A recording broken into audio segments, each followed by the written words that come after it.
To start, we know that the market is fragmented and it can be hard to know what's out there. That's why swoopfunding.com was started, to make it easy to access different forms of funding, including equity, but also debt, savings, grants, etc. But as I said today, or I said earlier, we'll focus on equity and ensuring that you're investor ready. To begin with equity, really important that you are either SEIS pre-approved or EIS pre-approved. Some industries aren't eligible for this, but most are. So check if you are one of those industries that is eligible for this, because it's a really helpful scheme to make you more attractive for investors. So the SEIS stands for Seed Enterprise Investment Scheme. This applies to businesses that are younger than 2 years, and it actually starts from the date of your first commercial sale. Under this, you can raise up to 50,000, and this means, from the investor's standpoint, that they can write off 50% of their investment against their tax bill. They pay no capital gains tax on this, and there's no inheritance tax. Another thing, they have to hold on to these shares for 3 years and can never have a controlling stake in your business. So this makes you extremely attractive, because someone can have invest a full 150K, and the investment, they can write off a lot of it against their tax bill. So it's just really beneficial to have. You can get pre-approved by your lawyer, or there's lots of specialists out there who can do it for you. EIS is the older brother of SEIS. It stands for Enterprise Investment Scheme, and this actually can run for a company if they're within 7 years of their or younger of their first commercial sale. And you can raise up to 12 million in the lifetime of the business under this scheme. And it's up to a max of 3 million in any given year. It's very similar to SEIS for the investor, although they can only write off 30% of the investment against their tax bill, but it's still huge benefit for the investors. So get pre-approved. The UK has lots of SEIS and EIS investors and venture capitalists and angel syndicates, all set up primarily for this reason, to avail of this tax scheme, because it is just such a benefit for them. VCT is one for later stage companies. It's called Venture Capital Trust. It's a tax relief on dividends. So it's for later stage businesses, but one to be aware of. It's another tax scheme that you should be part of if once you get to that stage. Another thing I want to talk about was regional funds. As you might know, or you'll probably soon find out, the UK, it's very competitive to raise. There's a lot of deal flow going around to different venture capitalists or angel syndicates. So it's hard to differentiate yourself.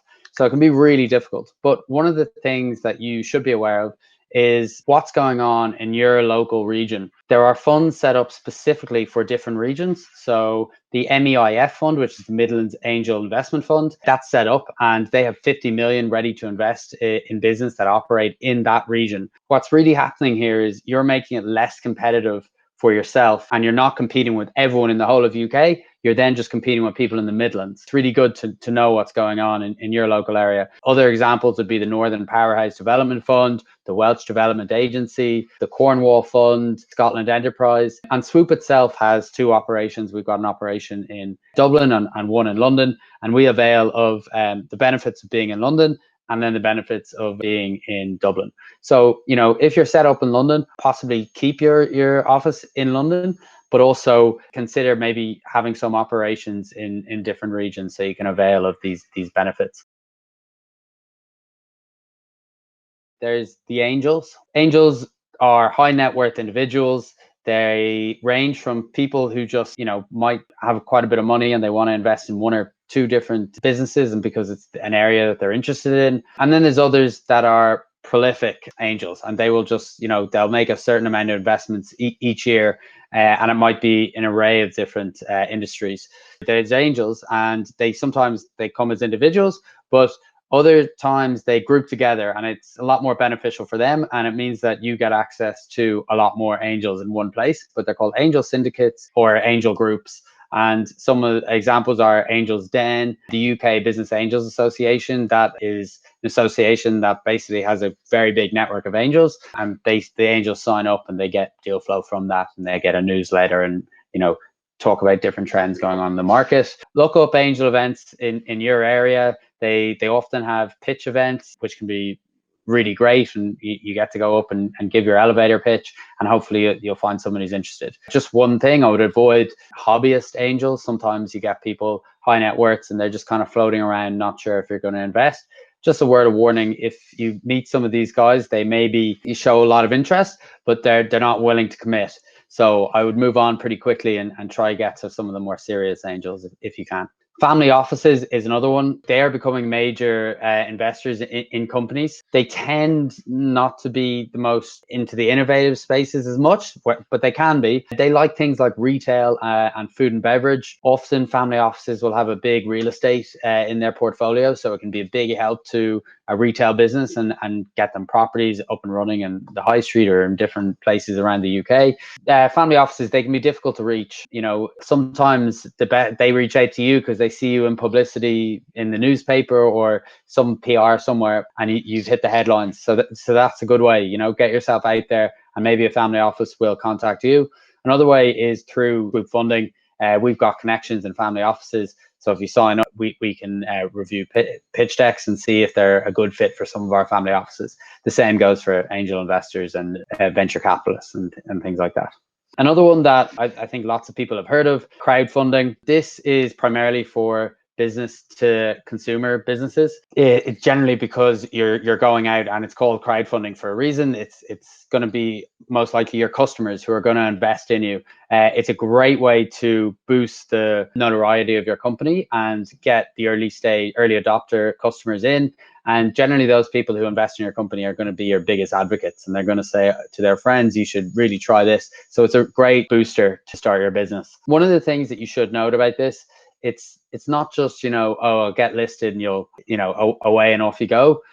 Most of the time you will need to have a cornerstone investment or an anchor investment, which means that you might have to come to the table with probably at least 50% of the investment before you go live. That is just a kind of the industry norm. They don't want to put something that just starts on zero. We all know how we are. We have this fear of missing out, or we need a social proof.